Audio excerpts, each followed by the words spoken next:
tenter votre perfusion? Oui. Du coup, vous allez me rappeler votre identité, s'il vous plaît? Marine est infirmière au centre Henri Becquerel de Rouen.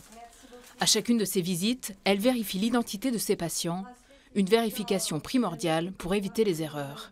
Ici, on peut poser des traitements quand même lourds, donc il faut savoir à qui on les poser à la bonne personne, le bon traitement à la bonne personne. Ce centre de cancérologie accueille des patients aux défenses immunitaires diminuées.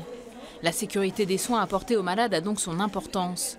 8 ateliers sont installés dans le hall de l'hôpital. Leur but, favoriser la communication entre patients et professionnels de santé pour prévenir les erreurs.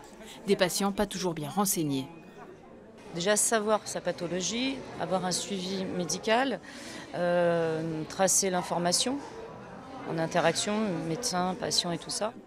Il y a un an, une application a été créée sur Internet. Elle permet à tous les acteurs concernés de tester leurs connaissances en matière de sécurité de soins. C'est un outil de sensibilisation aux erreurs médicamenteuses, aux erreurs d'hygiène, aux erreurs d'identité. Et puis ça se veut aussi un outil de formation. Aujourd'hui, un patient sur 10 est encore victime d'un événement indésirable grave. Selon les soignants, il joue un rôle majeur dans sa prise en charge. C'est lui qui assure la continuité du début de sa prise en charge jusqu'à la fin. Il fait souvent des allers-retours entre le domicile et l'hôpital. Et c'est lui qui est capable de nous apporter des informations, premièrement sur ce qui se passe à domicile, mais aussi sur la gestion de son traitement, par exemple. Les infections nosocomiales sont responsables de 4000 décès par an. Après les actes invasifs et les infections liées aux soins, les médicaments sont la 3e cause d'événements indésirables.